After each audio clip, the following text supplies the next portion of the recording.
hemen gidesim var. Yeniden başlamak hevesim var. Ne varsa attığım içime cart diye diyesim var.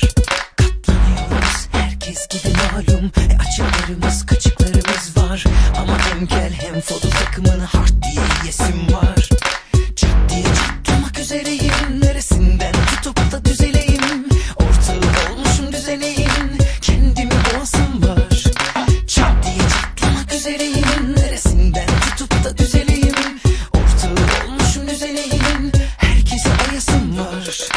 Aman hadi kalk kaynaşalım kız. Çakkıdı çakkıdı oynaşalım kız. Azıcık alttan azıcık üstten hop beni hoplatalım kız. Aman hadi kalk kaynaşalım kız. Çakkıdı çakkıdı oynaşalım kız. Azıcık alttan azıcık üstten hop beni hoplatalım kız.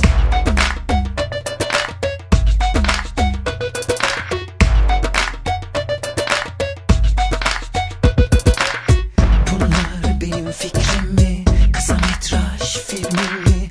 İrfanım mı, ilmim mi? Yuh diye sövesim var. Zihin oyunlarım mı? Resmi duyumlarım mı? Koyun uyumlarım mı? Kahkaha gülesim var. Çat diye çatlamak üzereyim. Neresinden tutup da düzeleyim. Ortağı olmuşum düzeneyim. Kendimi boğasım var. Çat diye çatlamak üzereyim. Neresinden tutup da düzeleyim. Ortağı olmuşum düzeneyim. Herkese öpesim var.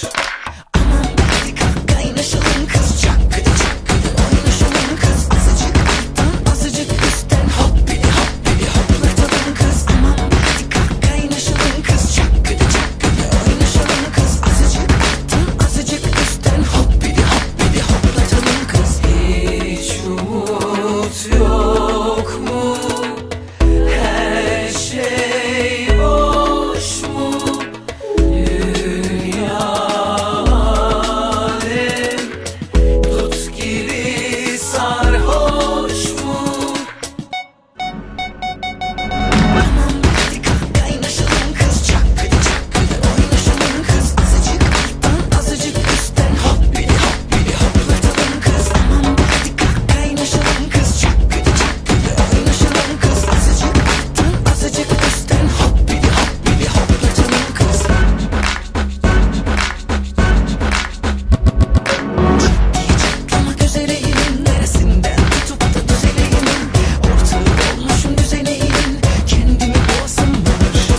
Çat diye çatlamak üzereyim. Neresinden tutup da düzeleyim. Ortağı olmuşum düzeneyim. Kendimi öpesim var.